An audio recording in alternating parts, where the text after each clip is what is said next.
Hello दोस्तों, स्वागत करता हूँ आप सभी का आज फिर से एक और नई क्लास में, जिसमें हम टॉप मोस्ट लेवल के जो हैं वो क्वेश्चंस जो हैं जीके जीएस के करने वाले हैं, जो कि आपके एग्ज़ाम पॉइंट ऑफ व्यू से मेरे भाई बहुत ही इंपॉर्टेंट और आप कह सकते हैं बहुत ही हेल्पफुल रहेंगे। जैसे बाकी क्लासेस आप सभी की मालूम आपको चल रही हैं, रिवीजन क्लासेस भी चल रही हैं, तो उनको जो है वो भी आपको अच्छे से जो है अटेंड करनी है। क्लियर है? तो चलिए बढ़ते हैं आज के पहले क्वेश्चन की ओर और सभी दोस्त जो हैं वो साथ साथ में कमेंट बॉक्स में अपने आंसर देते जाइएगा।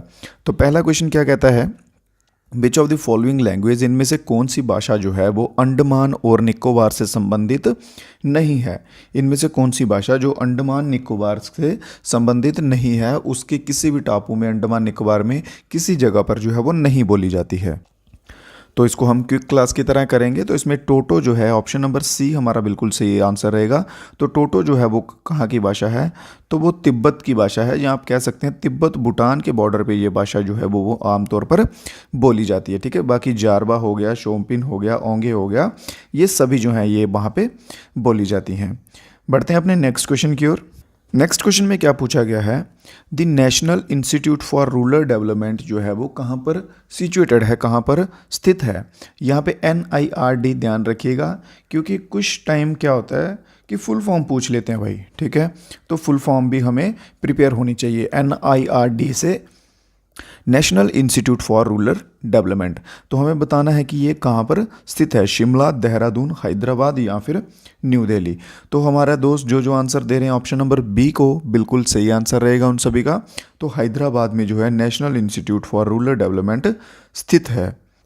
और किसी क्वेश्चन में मेरे भाइयों कोई डाउट रह जाए तो आप कमेंट बॉक्स में जो है वो आप बता सकते हैं, तो आपको डेफिनेटली जो आंसर मिल जाएगा। एक इंपॉर्टेंट चीज़ आपको बता दूं, डिस्क्रिप्शन में लिंक दिया रहेगा व्हाट्सएप ग्रुप का, वो आप ज़रूर से ज्वाइन कर लीजिएगा। वहाँ पे आपको स्टडी मटेरियल भी मिल जाया करेगा और जो लेटेस्ट अपडेट रहेंगे वो भी आपको मिल जाएंगे। तो नेक्स्ट क्वेश्चन देखते हैं, वाटर रीचिस, पानी जो है, पेड़ों में पानी काफ़ी ऊंचाई तक चूषण सिंचाव के कारण पहुंचता है। किस कारण पहुंचता है, किस सक्शन पुल के कारण जो है वो पानी जो है वो ऊपर तक पहुंचता है। क्योंकि पानी जो है नॉर्मली हम कहाँ देते हैं, रूट्स में देते हैं। ठीक है, तो रूट्स से लेके पानी जो है टॉप लेवल के जो पत्ते होते हैं वहाँ तक भी पहुँचता है, सबसे ऊपर वाले पत्तों तक भी, क्योंकि पत्तों से इवेपोरेशन होती है ना, तो पत्तों में भी पानी पहुँचेगा, नॉर्मल सी बात है। अब ये एक पेड़ है, ये इसकी रूट्स है, ये ऊपर का आ गया, ये एक यहाँ पे लीफ है। अब यहाँ से जो है सक्शन करेगा, खींचेगा पानी को, तो यहाँ तक जो है, यहाँ तक इस पत्ते तक भी पहुँचेगा, क्योंकि यहाँ से क्या होती है, इवेपोरेशन होता है। क्लियर है? तो पानी जो है वहाँ तक किस प्रोसेस से जो है आप कह सकते हैं पहुँचता है। जल्दी से आंसर आने दीजिए। तो ट्रांसपीरेशन हमारा आंसर बिल्कुल सही हो जाएगा। इवेपोरेशन नहीं होता, इवेपोरेशन होएगा कि वहाँ से वाटर लिक्विड से वेपर्स में कन्वर्ट होना है। एब्जॉर्बेशन भी नहीं होता, एब्जॉर्ब होना है कि किसी चीज़ को एब्जॉर्ब कर लेना, अंदर को खींच लेना, समा लेना। ठीक है, तो ट्रांसपीरेशन जो है हमारा बिल्कुल आंसर सही रहेगा।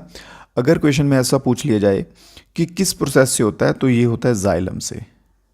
जाइलम यहाँ पे प्रोसेस आता है। अगर ये आता है, वो जाइलम किस केस में आता है, ये आता है वाटर के केस में। अगर यहाँ पे इन्होंने पूछा होता फूड का, तो फूड में आता है फ्लोएम। फूड में क्या आएगा, फ्लोएम आएगा, और वाटर में आएगा जाइलम। जाइलम ज से जल, ज से जल, फ्लोएम फो से फूड। ठीक है, तो इसको आप इस तरह से रिलेट करके रख सकते हैं। अगला क्वेश्चन हमारा जो है वो क्या कहता है, which of the following ruler, निम्नलिखित में से किस शासक ने अढ़ाई दिन का झोंपड़ा नामक मस्जिद का निर्माण कराया था। अढ़ाई दिन का झोंपड़ा जो है ये कहाँ पे आता है मेरे भाइयों। फर्स्ट ऑफ ऑल इस पे क्या क्या क्वेश्चन बनेगा कि कहाँ पर आता है, अजमेर में आता है। और किस स्टेट में आता है, तो राजस्थान में आता है। अजमेर में आता है और राजस्थान, अजमेर राजस्थान में आता है। ठीक है, तो वहाँ पे एक मस्जिद है, वहाँ पे जो है अढ़ाई दिन का जो है वो मेरे भाइयों झोंपड़ा जो है वो बनाया गया था। वो किसके द्वारा बनाया गया था, तो वो बनाया गया था कुतुब-उद-दीन ऐबक के द्वारा बनाया गया था। ये जो है कुतुब-उद-दीन है, जो ये स्लेव डायनेस्टी का फाउंडर भी है, स्लेव डायनेस्टी का फाउंडर है। इसके सिवा इसने क्या बनाया है, कुतुब मीनार बनाई है। क्या बनाया है, कुतुब मीनार जो है ये कुतुब-उद-दीन ऐबक ने बनाई है। और स्लेव डायनेस्टी जो है ये कब आई थी, 1206 में आई थी। तो एक क्वेश्चन के साथ हमारे कितने क्वेश्चन जो हैं और भी कवर हो गए। कहाँ पर है, अजमेर में, राजस्थान में। कुतुब-उद-दीन ऐबक ने स्लेव डायनेस्टी बनाई थी, कब बनाई थी, 1206 में बनाई थी। और कुतुब मीनार जो है वो भी इसके द्वारा बनाई गई है। और बाकी के जो ऑप्शंस हैं, जैसे बलबन हो गया, तो बलबन को हम कैसे जानते हैं, इसका टूम्ब है, बलबन का टूम्ब है कहाँ पे, महरौली में। मेहरौली न्यू दिल्ली में है, तो वहाँ पे इसका टूम्ब है, तो इसको हम बलबन को वैसे जानते हैं। इल्तुतमिश के ऊपर क्वेश्चन बनता है, क्यों? क्योंकि इसने इक्ता सिस्टम जो है वो स्टार्ट किया था। क्या स्टार्ट किया था? इक्ता सिस्टम जो है इल्तुतमिश के द्वारा स्टार्ट किया गया था। और बात करते हैं हम इब्राहिम लोदी की, तो first battle of Panipat, Panipat की फर्स्ट बैटल ऑफ पानीपत, तो कब हुई थी फर्स्ट बैटल ऑफ पानीपत? सभी बच्चे कमेंट में जल्दी से आंसर दीजिए। पानीपत की पहली बैटल जो है वो कब हुई थी? पानीपत में टोटल कितनी बैटल्स हुई हैं? टोटल कितनी बैटल हुई हैं ये, और कब हुई थी पहली? इसकी डेट सभी बच्चे जो है जिन जिन को मालूम है कमेंट बॉक्स में आंसर दीजिएगा। जिस बच्चे का आंसर सही आता है मैं उस पर लाइक पिन कर दूंगा, ठीक है? तो जल्दी से सभी दोस्त आंसर आने दीजिए कमेंट बॉक्स में। तो बढ़ते हैं हम अपने नेक्स्ट क्वेश्चन की ओर। तो क्वेश्चन को ध्यान से पढ़िएगा। क्वेश्चन में क्या बोला है?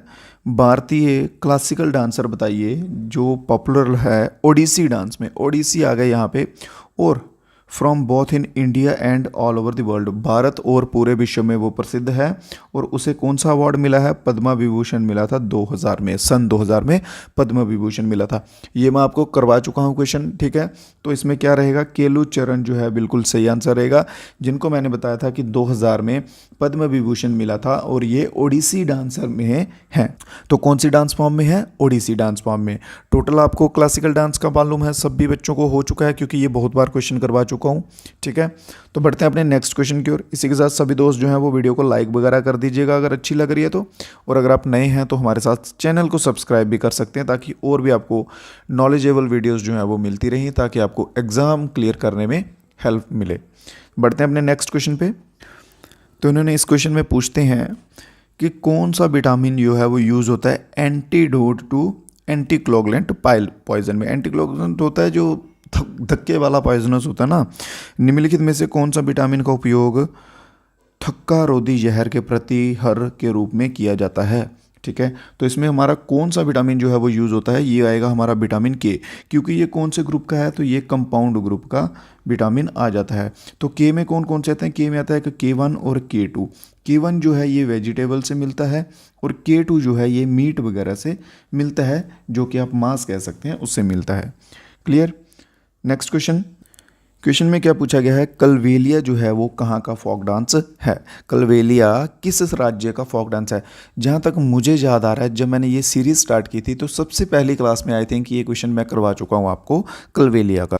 अगर किसी भाई को याद हो तो जल्दी से कमेंट बॉक्स में आंसर दे दीजिए कि कलवेलिया जो है वो कहाँ का है। तो कलवेलिया मेरे भाइयों राजस्थान, हमारा ऑप्शन नंबर बी बिल्कुल सही हो जाएगा, राजस्थान का है। इसके सिवा हिमाचल के डांसेस की बात करते हैं तो नाटी आता है यहाँ का डांस, फिर डिमोन आता है, फिर इसके बाद कौन कौन से आ जाते हैं, और क्यांग आ जाता है एक, ठीक है? ये इंपॉर्टेंट नहीं है, बस ये दो याद रख लीजिए, नाटी और डिमोन, ये दोनों इंपॉर्टेंट होंगे बहुत, ठीक है? असम की बात कर लें तो बिहू सबसे इंपॉर्टेंट आता है असम का, ठीक है? फिर झूमर आता है, दो डांस का नाम याद करवा देता हूँ। तमिलनाडु का, तमिलनाडु में मैंने आपको एक ट्रिक बताई थी तमिलनाडु के डांसेस नाम याद करने की, ठीक है? फोक डांसेस स्पेशली, इनके पीछे अट्टम आता है। क्या आता है? अट्टम आता है ऑलमोस्ट के पीछे, ठीक है? सरनेम में, जैसे माइलट्टम, भारतनाट्यम, ठीक है? भारतनाट्यम, नट्यम, अट्टम, ठीक है? फिर कारगाट्टम, इस तरह से अट्टम अट्टम की जो साउंड आती है वो तमिलनाडु के डांसेस होंगे ऑलमोस्ट, आप कह सकते हैं। तो नेक्स्ट क्वेश्चन पे चलते हैं अपने। नेक्स्ट क्वेश्चन में क्या बात की गई है? पालाज, प्रतिहाराज और राष्ट्रकूटास जो है निम्नलिखित में से किस शहर पर नियंत्रण के लिए युद्ध में भाग लिया था? इन तीनों ने, पालाज, प्रतिहाराज और राष्ट्रकूटास जो हैं, इन्होंने कौन सा शहर जो है, कौन सी सिटी जो है जिसको हड़पने के लिए या जिस पे कंट्रोल करने के लिए युद्ध में जो है उतरे थे, ठीक है? तो ये कन्नौज जो है बिल्कुल हमारा सही आंसर हो जाएगा। तो ऑप्शन नंबर कौन सा? ऑप्शन नंबर डी हमारा बिल्कुल सही आंसर हो जाएगा, कन्नौज। कन्नौज के लिए ये जो है इन्होंने युद्ध किए थे। और कन्नौज जो है ये कहाँ पड़ता है? बैंक ऑफ गंगा, गंगा किनारे कन्नौज है। बाकी मगध वगैरह बहुत इंपॉर्टेंट हैं, ये सबसे आप कह सकते हैं पावरफुल महाजनपदा था मगध, ठीक है? तो नेक्स्ट क्वेश्चन देखते हैं। Word Sarvodaya was first used by among the following. Sarvodaya जो शब्द है वो सबसे पहले जो है इस्तेमाल किसके द्वारा किया गया था? सर्वोदय शब्द सबसे पहले इस्तेमाल जो है वो किसके द्वारा किया गया था? ऑप्शन नंबर ए के साथ जा रहे सभी दोस्तों का आंसर बिल्कुल सही, महात्मा गांधी जी के द्वारा जो है सबसे पहले सर्वोदय शब्द का इस्तेमाल किया गया था। तो नेक्स्ट क्वेश्चन हमारा क्या कहता है? Who was the first person to swim across the English Channel. पहला वह व्यक्ति बताइए जिसने इंग्लिश चैनल जो है वो तैर कर पार किया है। नोट्स आप सभी उम्मीद करता हूँ दोस्त बना रहे होंगे, क्योंकि अभी आपको बार बार ये चीज़ रिपीट करने का मेरा कोई फ़र्ज़ नहीं बनता है। ठीक है, आपको पहले स्टार्टिंग से ही बताया था कि नोट्स जो है वो सभी बच्चे बनाते जाइएगा, ताकि रिवीजन करते वक्त आपको हेल्प मिल सके उनसे बहुत लेवल तक। ठीक है, अच्छे लेवल तक आपको वहाँ पे हेल्प मिल जाएगी। जितनी रिवीजन करेंगे उतना आपके लिए बेस्ट होगा। तो बात करते हैं इंग्लिश चैनल को फर्स्ट पर्सन जो है जिसने किया था, तो वो थे Matthew web, captain Matthew web. Option number A हमारा बिल्कुल सही आंसर हो जाएगा, कैप्टन मैथ्यू वेब। तो कब किया था इन्होंने? 24 अगस्त को 1875 में। 24 अगस्त 1875 को इंग्लिश चैनल जो है ये इन्होंने सबसे पहले क्रॉस किया था। क्लियर है यहाँ तक? तो चलते हैं अपने नेक्स्ट क्वेश्चन की तरफ। अगर किसी क्वेश्चन में कोई डाउट वगैरह रह जाए तो आप कमेंट बॉक्स में बता सकते हैं। और सभी दोस्त होमवर्क के जो आपको क्वेश्चन दिया है वो ज़रूर बताइएगा कि टोटल क्या क्वेश्चन था आपका। पानीपत से संबंधित क्वेश्चन था। ठीक है, कि पानीपत का पहला जो युद्ध हुआ था वो कौन से सन में हुआ था? ठीक है, और टोटल जो है वो कितने हुए थे? ये दो क्वेश्चन आपको होमवर्क में मैंने दिए थे, इनका आंसर जो आप दीजिएगा। तो नेक्स्ट क्वेश्चन क्या है कि चिल्ड्रन डे जो है, वर्ल्ड चिल्ड्रन डे जो है वो कब मनाया जाता है? ध्यान से क्वेश्चन को पढ़िएगा, यहाँ पे वर्ल्ड लिखा है। ठीक है, विश्व बाल दिवस जो है वो कब मनाया जाता है? अगर इंडिया होता या नेशनल होता तो बात अलग होती। इंडिया होता तो क्या था? 14 नवंबर को जो है वो मनाया जाता है इंडिया में, आप कह सकते हैं। तो बात कर ली जाए वर्ल्ड की, तो वर्ल्ड वाइड कब मनाया जाता है? 20 नवंबर को, 20 नवंबर को जो है वो वर्ल्ड में चिल्ड्रन डे जो है वो मनाया जाता है। क्लियर? तो इंडिया में कब मनाया जाता है? 14 नवंबर को। तो इस क्वेश्चन को याद कीजिए। इन्होंने इसमें क्या कहा है कि देखिए, पुलिस जो चेकिंग करती है, अल्कोहल टेस्ट करती है ना, वो एक इंस्ट्रूमेंट होता है, उसमें बोलते हैं कि इसमें फूंक डालिए। ठीक है, तो उससे जो है अल्कोहल जो है वो लेवल चेक होता है।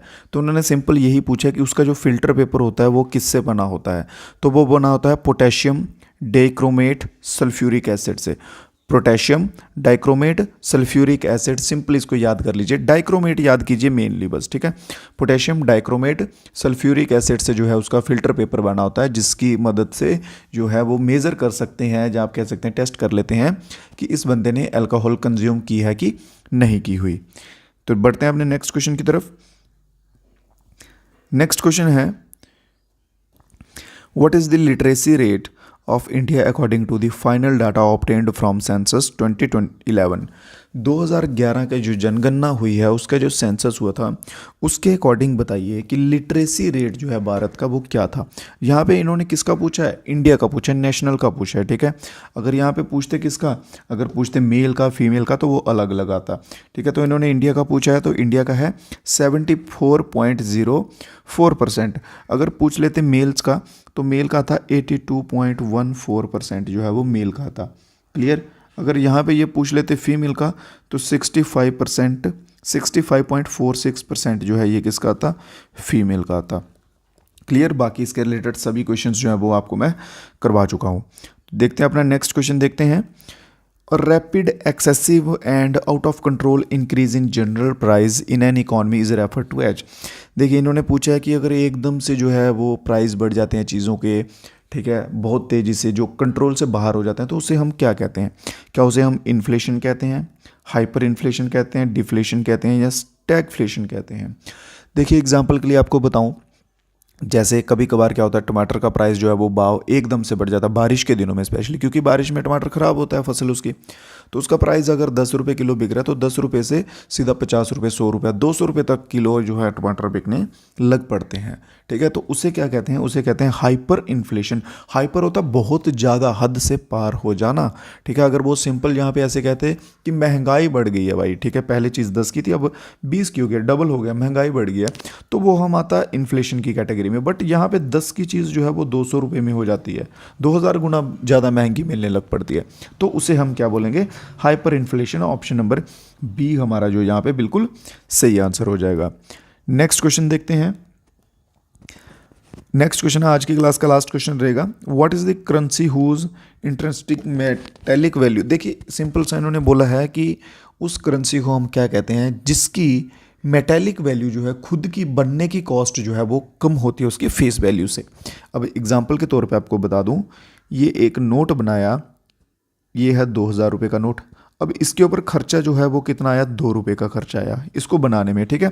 अब इसकी ये है मेटेलिक वैल्यू, ठीक है, जो इसकी कॉस्ट आई है, बट ये जो है इसकी फेस वैल्यू क्या है, 2000 है, तो इससे ये बहुत कम है। तो उसे हम जो है वो क्या कहते हैं, तो इसे हम नॉर्मली कहते हैं टोकन करेंसी। क्या कहते हैं, टोकन करेंसी जो है हम इसे कहते हैं। तो ऑप्शन नंबर सी हमारा जो है बिल्कुल सही हो जाएगा। तो दोस्तों ये थी आज की वीडियो, आज की क्लास के क्वेश्चंस। तो उम्मीद करता हूँ आपके लिए हेल्पफुल रहेंगे ये क्वेश्चन, आपको एग्जाम में इनमें से क्वेश्चंस देखने को मिलेंगे।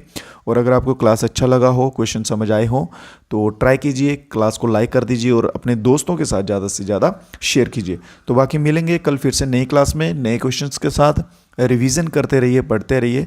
तब तक के लिए जय हिंद, जय भारत।